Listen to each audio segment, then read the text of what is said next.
Oke, selamat malam, shalom semuanya. Bagi saudara bisa lambaikan tangan, ada sukacita semuanya, amin. Puji Tuhan. Senang sekali bisa berkumpul kembali dengan saudara-saudaraku di COC ini. Dan salam sejahtera, salam sehat selalu. Satu anugerah dari Tuhan, kita semua bisa berkumpul bersama-sama malam ini di acara Zoom.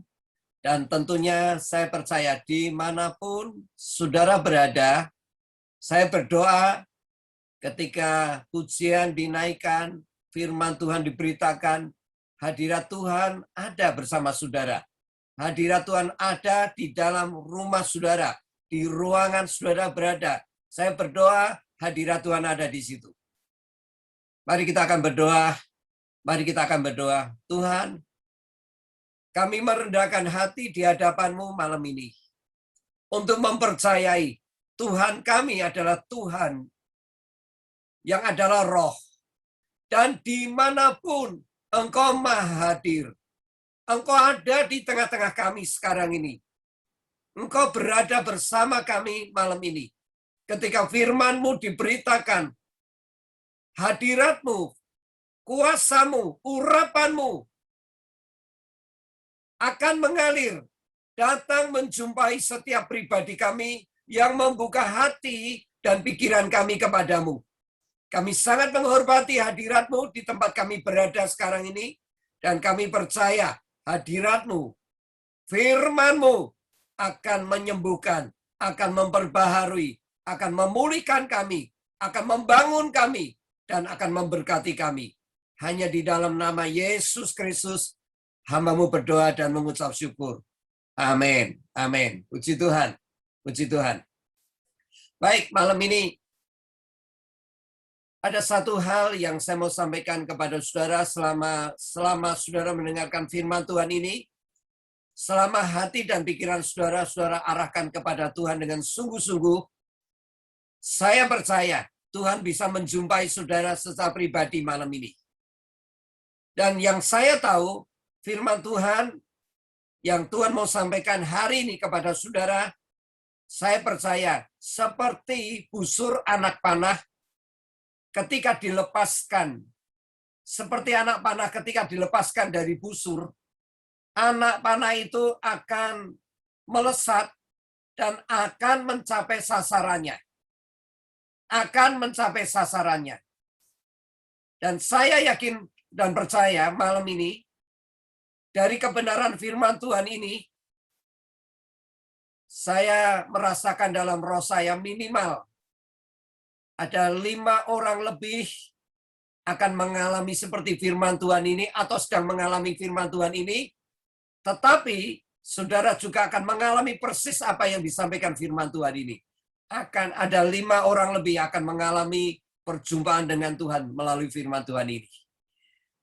Pastikan pikiran hati saudara terpusat kepada firman-Nya malam ini. Tuhan memberkati.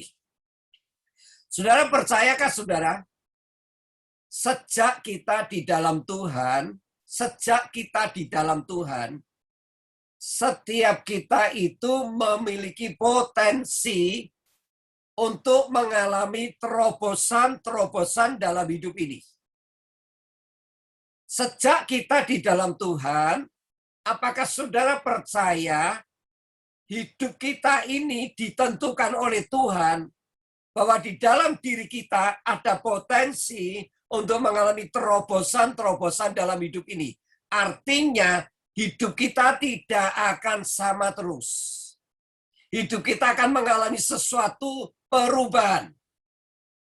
Percayakah terobosan-terobosan itu? Anda akan mengalami sesuatu yang selama ini bagi Anda mungkin itu sesuatu yang baik. Tetapi Tuhan berkata hari ini Anda akan mengalami yang lebih baik. Anda percaya? Sejak kita di dalam Tuhan, sesuatu yang kita pandang baik, kita akan mengalami sesuatu yang lebih baik. Bagi saudara yang sudah mengalami hal yang lebih baik, saya mau katakan Anda akan mengalami yang terbaik. Dan bagi saudara yang sudah mengalami yang terbaik, Anda akan mengalami sesuatu yang lebih mulia.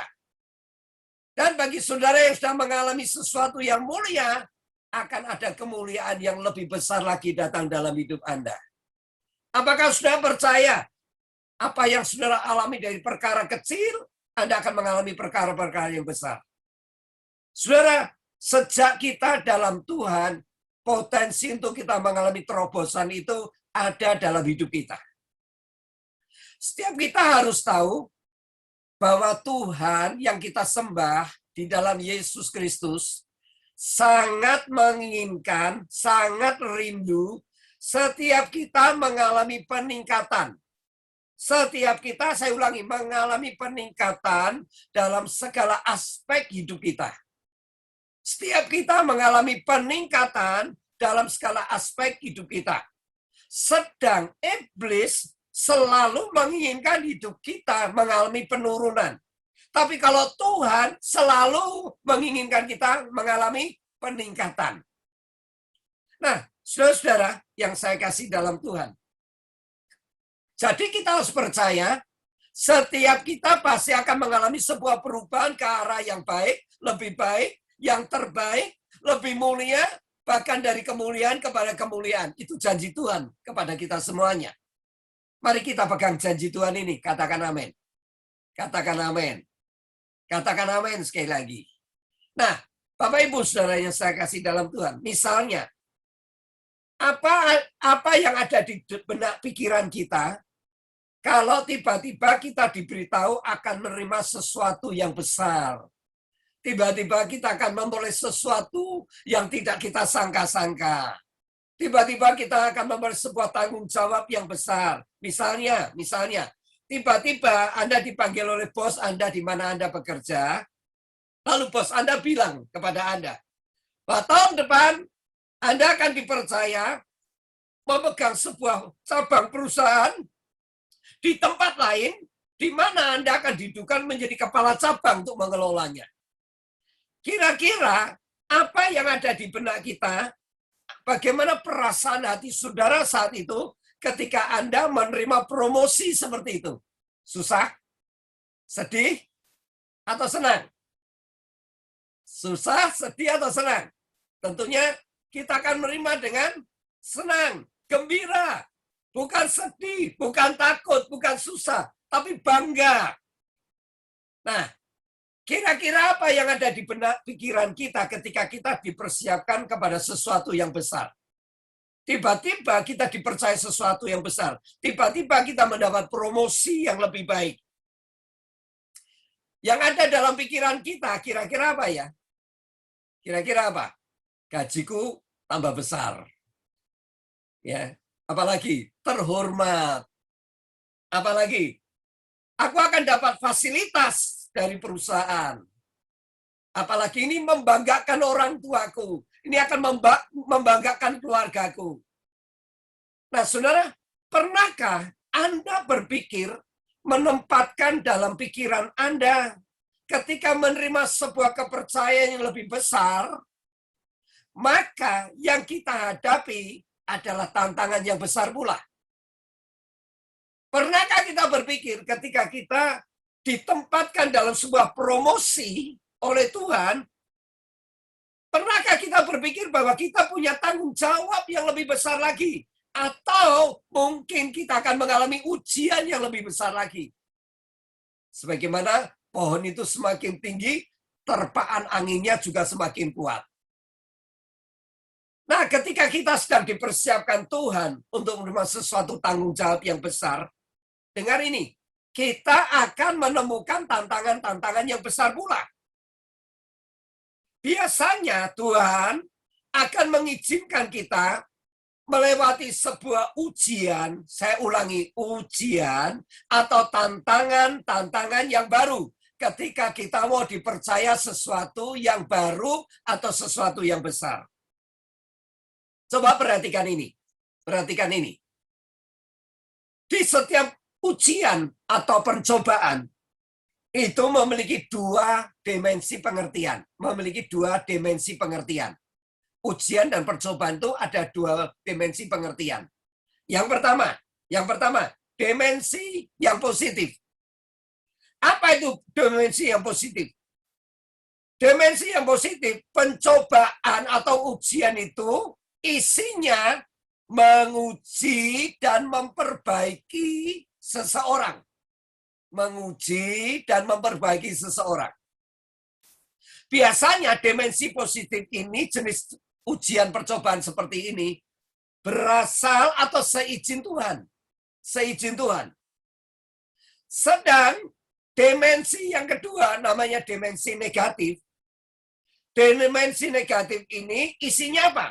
Isinya itu menggoda, memperdaya, mengintimidasi, menunjukkan kelemahan, menjebak. Semua dimensi negatif ini berasal dari iblis. Jadi ada dua dimensi negatif dan positif tentang ujian percobaan. Ketika Tuhan mengizinkan kita menerima hal-hal yang besar, dengar ini baik-baik, maka Tuhan seringkali mengizinkan ada sebuah ujian di hadapan kita. Pertanyaannya, apa tujuannya? Tadi saya sudah katakan tujuannya adalah menguji hati kita. Apakah kita ini layak menerima kepercayaan yang lebih besar tersebut atau tidak? Jadi kalau kita akan mendapat suatu kepercayaan yang besar, yang kita pikirkan jangan lebih dulu hal-hal yang menyenangkan. Tetapi pikirkanlah tantangan ujian yang akan kita hadapi sebagai batu ujian, apakah kita layak untuk menerima kepercayaan yang semakin besar dari Tuhan itu atau tidak. Maka hari ini saya akan mengajak saudara melihat kebenaran firman Tuhan dengan tema yang sudah diberikan melalui flyer yang sudah kita dapatkan, dipersiapkan untuk menerima hal-hal yang besar. Tadi saya sudah katakan, dalam doa saya, dalam roh saya, ada 5 orang lebih saudara yang mengikuti Zoom ini, persis seperti apa yang sedang Tuhan katakan hari ini melalui tema ini. Tetapi, perhatikan baik-baik, Anda juga sedang dipersiapkan Tuhan untuk mengalami sesuatu yang besar. Di akhir khotbah ini, di akhir firman Tuhan ini, saya berdoa, kiranya saudara akan mengalami seperti yang Tuhan inginkan di dalam firman Tuhan ini. Oke, kita akan lihat contoh dalam kehidupan Hizkia. Tadi saya katakan, setiap kita ketika kita dipersiapkan untuk menerima hal yang besar, selalu kita akan dihadapkan ujian. Ujian. Mari kita lihat. Contoh ya, ada 2 contoh yang saya berikan. Yang pertama kehidupan Hizkia. Kita akan melihat 2 Tawarikh pasal 32. 2 Tawarikh pasal 32 ayat 27 sampai 31. 2 Tawarikh pasal 32 ayat 27 sampai 31. Baik. Kalau sudah kita akan baca ayat-ayat ini. Perhatikan baik-baik. Hizkia mendapat kekayaan dan kemuliaan yang sangat besar. Hizkia mendapat kekayaan dan kemuliaan yang sangat besar. Ia membuat perbendaharaan untuk emas, perak, batu permata yang mahal-mahal, rempah-rempah, perisai-perisai, dan segala macam barang-barang yang indah-indah. Ayat 28. Juga tempat perbekalan untuk hasil gandum, untuk anggur dan minyak, dan kandang-kandang untuk berbagai jenis hewan besar, dan kandang-kandang untuk kawanan kambing domba. Ia mendirikan kota-kota, memperoleh banyak kambing domba dan lembu sapi, karena Allah mengaruniakan dia harta milik yang amat besar. Saya ulangi, karena Allah mengaruniakan dia harta milik yang sangat besar. Ini poin penting. Anda perhatikan, garis bawahi dan tandai ayat ini. Ayat 30. Hizkia juga telah membendung aliran Gihon di sebelah hulu dan menyalurkannya ke hilir, ke sebelah barat, ke kota Daud, Hizkia berhasil dalam segala usahanya. Hizkia berhasil dalam segala usahanya. Demikianlah ketika utusan-utusan Raja Babel datang kepadanya untuk menanyakan tentang tanda ajaib yang telah terjadi di negeri, ketika itu Allah meninggalkan dia untuk mencobainya, supaya diketahui segala isi hatinya. Saudara lihat ini baik-baik. Dari pembacaan ayat-ayat ini, kita melihat kehidupan Hizkia mendapat kepercayaan yang sangat besar. Saya ulangi, sangat besar dalam sebuah keberhasilan dan kesuksesan secara kedudukan, secara kehormatan, secara materi. Hizkia mendapatkan semuanya. Tetapi saudara lihat, kita lihat ayat 27. Ia mendapat kehormatan, kekayaan, dan kemuliaan yang sangat besar. Dalam terjemahan sehari-hari ditulis seperti ini. Hizkia sangat kaya dan sangat dihormati oleh semua orang. Hizkia sangat kaya dan dihormati oleh semua orang. Ia memiliki kekayaan harta benda yang sangat banyak karena Allah mengaruniakan harta milik yang amat besar. Kenapa tadi saya katakan garis bawahi itu? Supaya saudara dan saya jangan lupa bahwa segala kekayaan dan harta itu Allah yang mengaruniakan. Saya ulangi, Allah yang mengaruniakan. Amin. Allah yang mengaruniakan. Hizkia berhasil dalam segala usahanya. Sampai ada utusan Raja Babel khusus datang untuk menanyakan tentang keajaiban yang terjadi di negeri yang dipimpin Hizkia. Nah, lihat ayat yang 30 tadi. Ketika itu Allah meninggalkan dia untuk mencobainya supaya diketahui segala isi hatinya. Terjemahan sehari-hari ditulis, Tuhan membiarkan Hizkia bertindak sendiri supaya dapat menguji hatinya.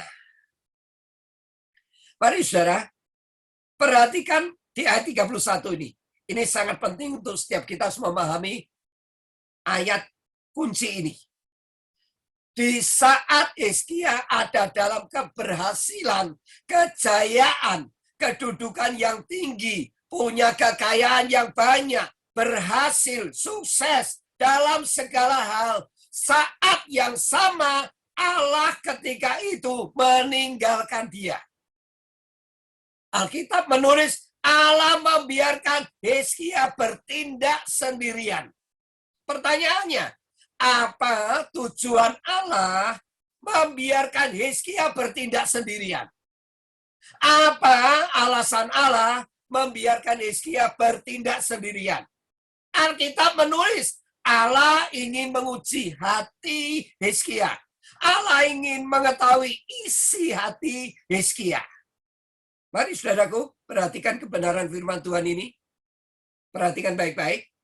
Jadi, di saat Anda dan saya sudah diberi suatu kepercayaan yang besar oleh Tuhan, akan diberi kepercayaan yang besar oleh Tuhan, dengarkan ini. Siap-siap saja Tuhan pasti akan menguji hati orang tersebut. Anda dengar firman Tuhan ini? Siap-siap saja, ya, Tuhan pasti akan menguji hati orang tersebut. Siap-siap saja, Tuhan akan mengizinkan suatu tantangan akan datang menguji hati orang tersebut. Apakah orang ini akan terus mendapat kepercayaan dari Tuhan, menerima hal-hal yang lebih besar lagi, karena dapat menjaga hatinya dan menyadari semuanya itu berasal dari Tuhan, atau sebaliknya orang itu berubah. Bagaimana Hizkia saat melewati sebuah ujian hati? Di saat utusan Raja Babel datang berkunjung kepadanya untuk menanyakan keajaiban di negeri yang dipimpin Hizkia itu. Mari kita baca sekarang. 2 Raja-Raja 20, ayat 12 sampai 19. Bagaimana Hizkia saat melewati sebuah ujian hati. Di saat utusan-utusan Raja Babel itu berkunjung kepadanya. Gimana keadaan hati Hizkia? Ayo kita baca. 2 Raja-Raja 20 ayat 12 sampai 19. Pada waktu itu, Merodak Baladan bin Baladan, Raja Babel menyuruh orang membawa surat dan pemberian kepada Hizkia, sebab telah didengarnya bahwa Hizkia sakit hatinya. Hizkia bersuka cita atas kedatangan mereka, lalu diperlihatkanlah kepada mereka segenap gedung harta bendanya, emas dan perak, rempah-rempah dan minyak yang berharga, gedung persenjataannya, dan segala yang terdapat dalam perbendaharaannya. Tidak ada barang yang tidak diperlihatkan Hizkia kepada mereka di istananya dan seluruh daerah kekuasaannya. Tidak ada barang yang tidak diperlihatkan Hizkia kepada mereka di istananya dan di seluruh daerah kekuasaannya. Lihat ini.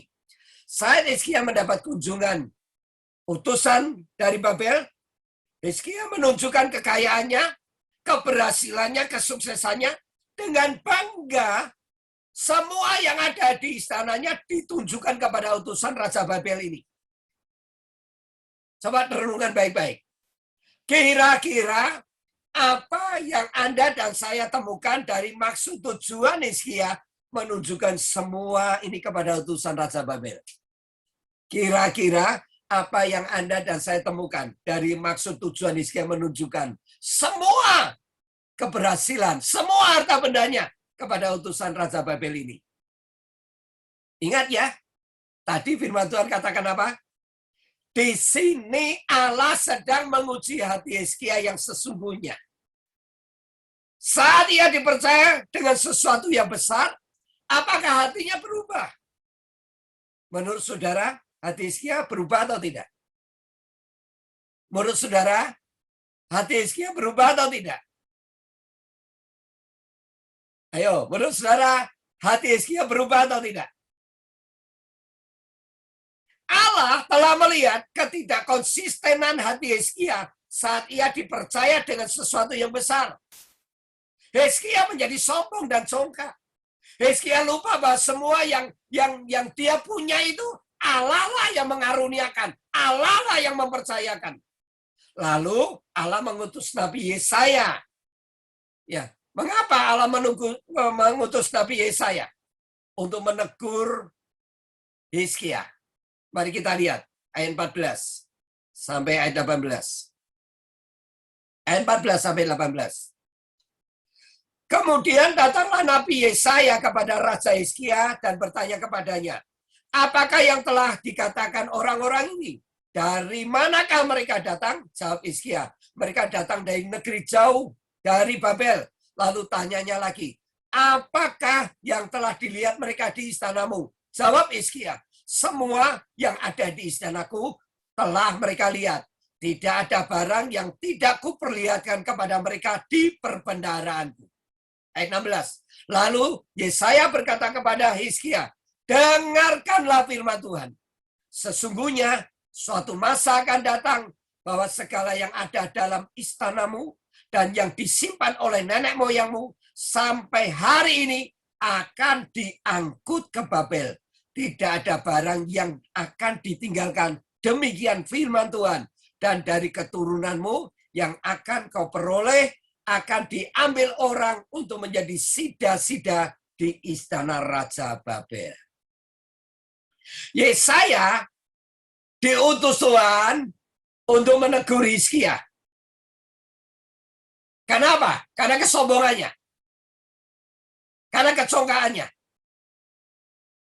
Ingat ya firman Tuhan hari ini, ketika kita dipersiapkan kepada sesuatu yang besar, ingat, akan ada ujian hati, akan ada tantangan. Saya percaya setiap saudara dan saya akan mengalami peningkatan seperti yang dijanjikan Tuhan. Dari yang baik kepada yang lebih baik, dari yang lebih baik kepada yang terbaik, dari yang terbaik kepada hal yang mulia, dari kemuliaan kepada kemuliaan. Tapi dari step semuanya itu, ingat, Tuhan akan menguji hati kita. Apakah kita masih bisa dipercaya terus untuk mengalami hal yang lebih besar atau tidak?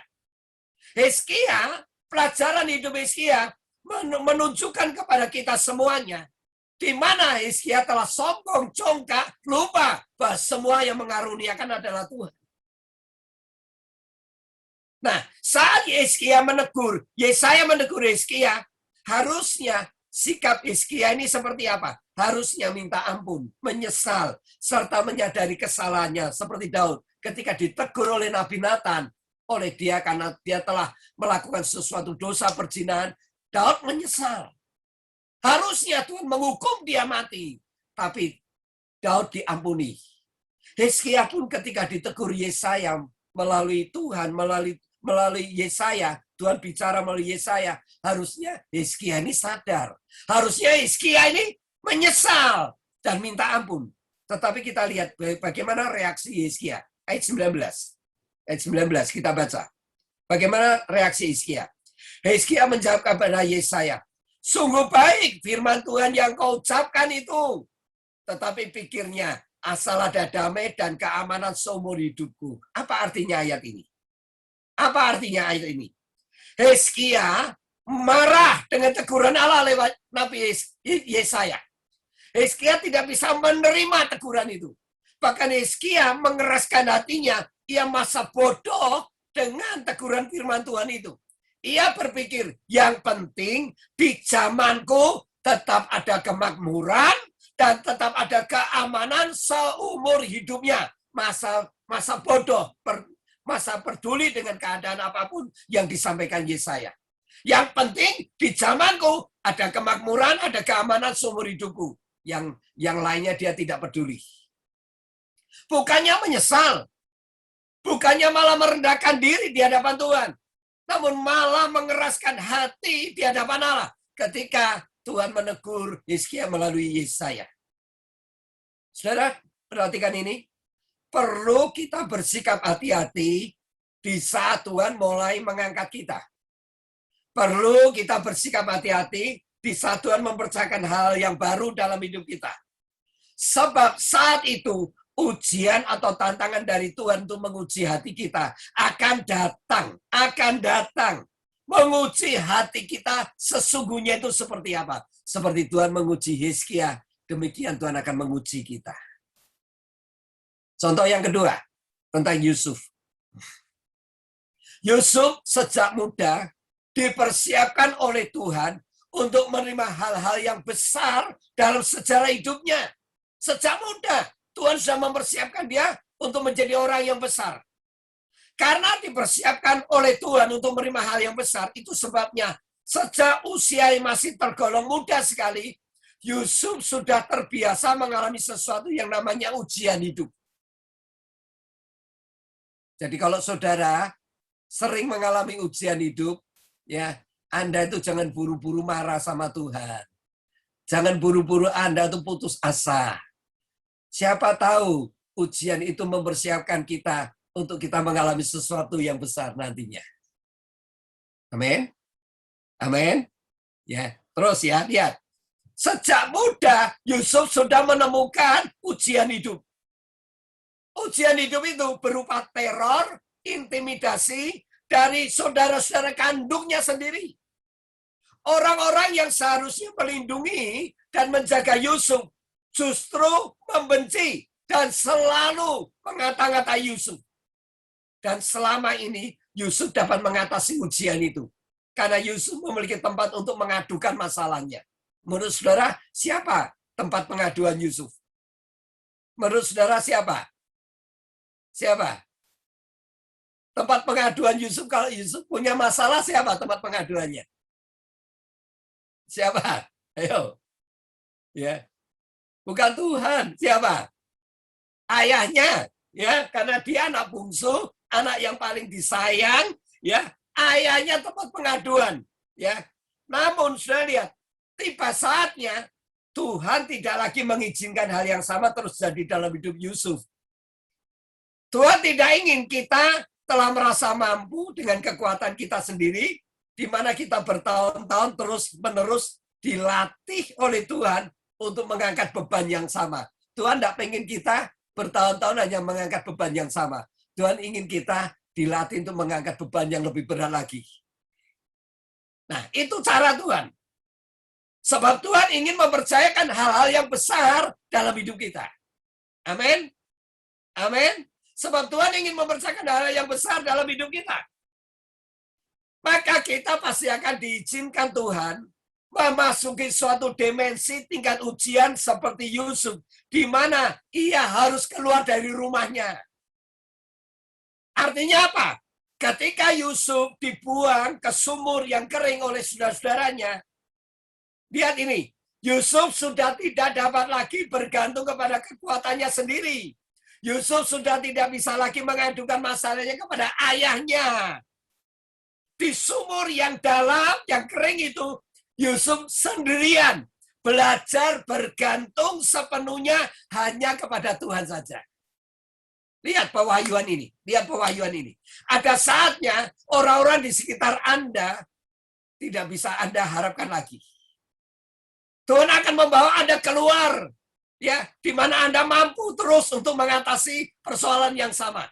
Satu saat Anda akan dimasukkan dan saya akan dimasukkan kepada sebuah sumur, dan di situ kita tidak bisa mengadu dan berharap kepada siapapun.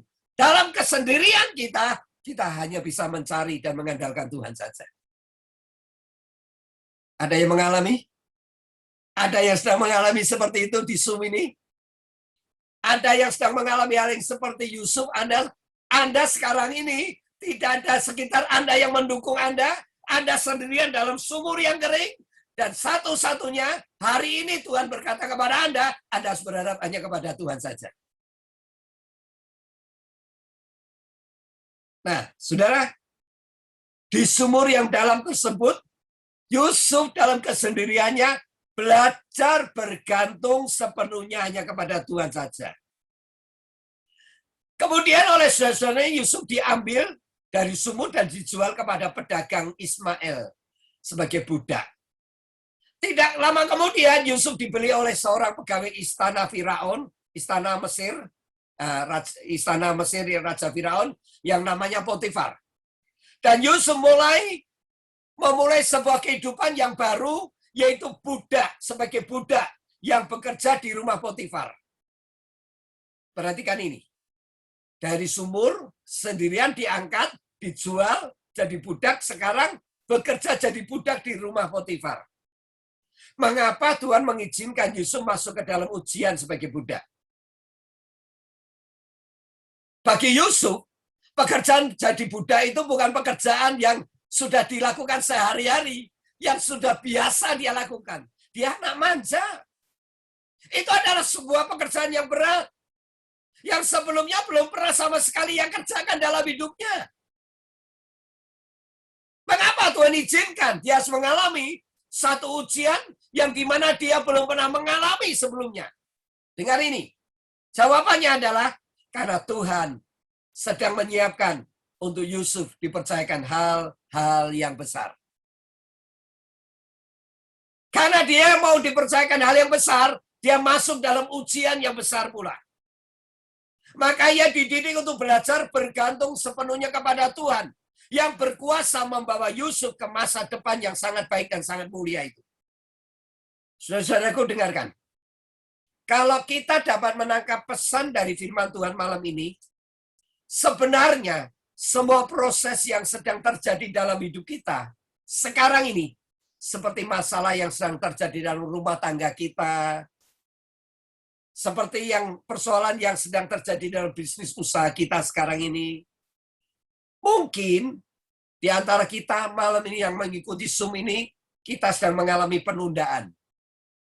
Penundaan. Berkali-kali apa yang kita harapkan tertunda lagi, tertunda lagi. Atau mungkin kita sedang menghadapi masalah dengan kesehatan kita, yang selama ini kita tidak berpikir bahwa ini akan mengganggu kesehatan kita. Mungkin kita juga mengalami yang sama seperti Yusuf, di mana orang-orang yang sama-sama bekerja di lingkungan yang sama, di mana Anda dicemburui. Orang-orang itu iri dengan Anda. tanpa sebab iri dengan Anda, jealous dengan Anda. Atau kita selalu mungkin sedang mengalami ketidakadilan dalam hidup ini. Orang-orang yang kita anggap itu harusnya melindungi kita, menjaga kita, membela kita.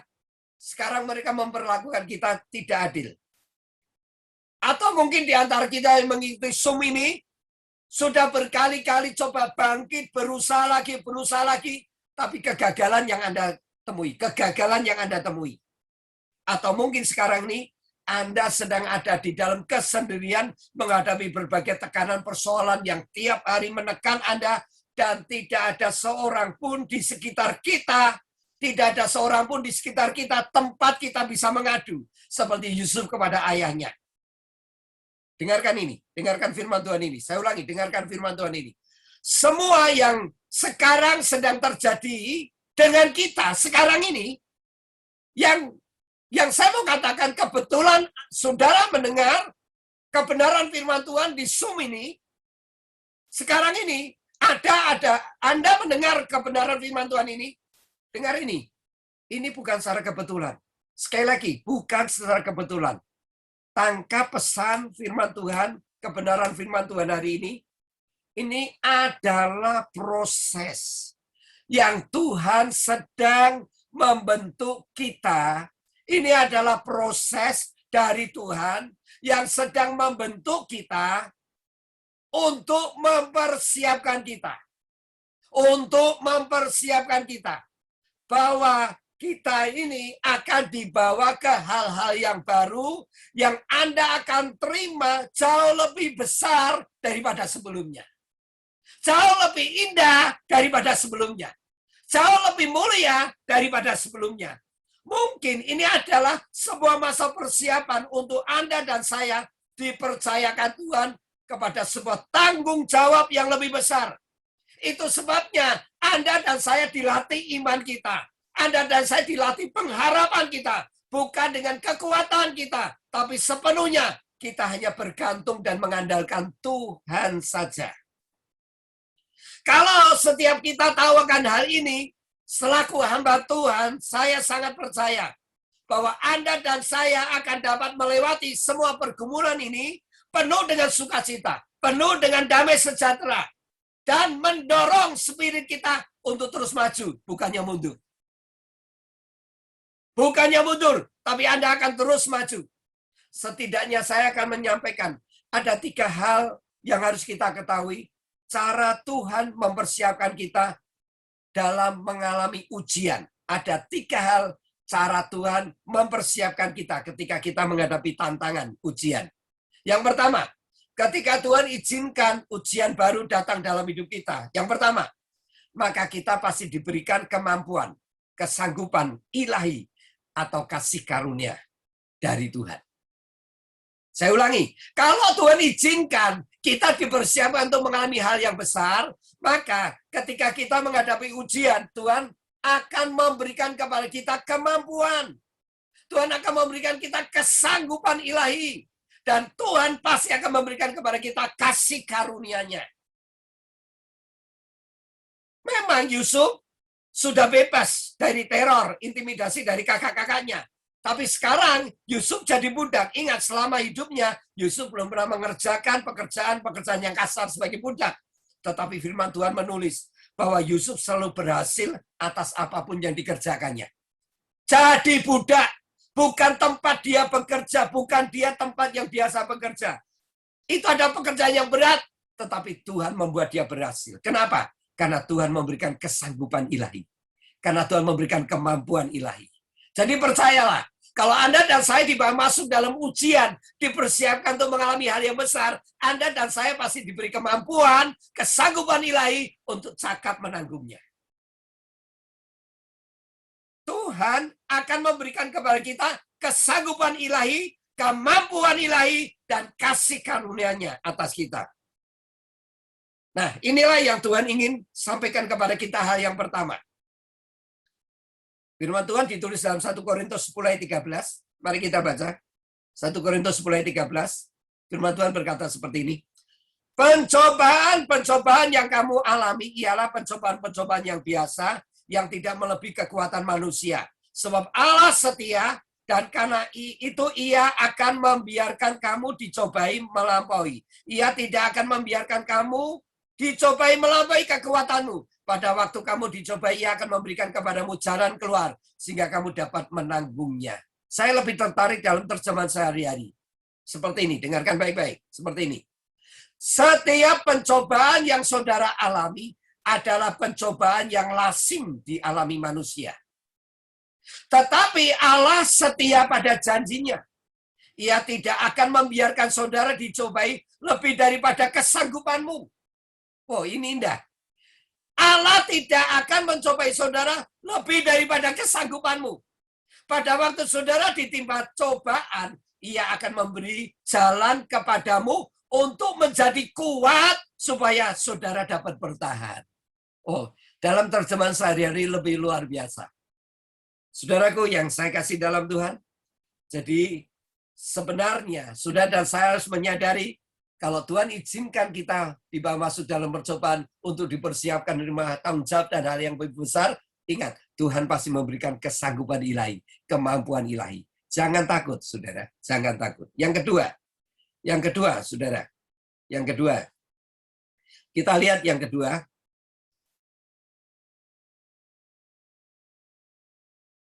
Kita akan melihat yang kedua, saudara. Ketika Tuhan izinkan kita memasuki ujian yang baru karena kita dipersiapkan untuk menerima hal yang besar, yang baru dari Tuhan, Tuhan itu pasti menyertai kita. Tuhan itu pasti menyertai kita. Nah, ketika Yusuf menjadi budak, saudara, di situ diceritakan Tuhan menyertai Yusuf sehingga menjadi orang yang selalu berhasil dalam pekerjaannya. Maka tinggallah ia di rumah tuannya, orang Mesir itu. Sebenarnya sejak Yusuf masih ada di rumah ayahnya, sebenarnya Tuhan itu menyertai Yusuf. Buktinya ketika Yusuf mau dibunuh saudara-saudaranya, Tuhan pakai Ruben untuk menyelamatkan Yusuf. Betul kan?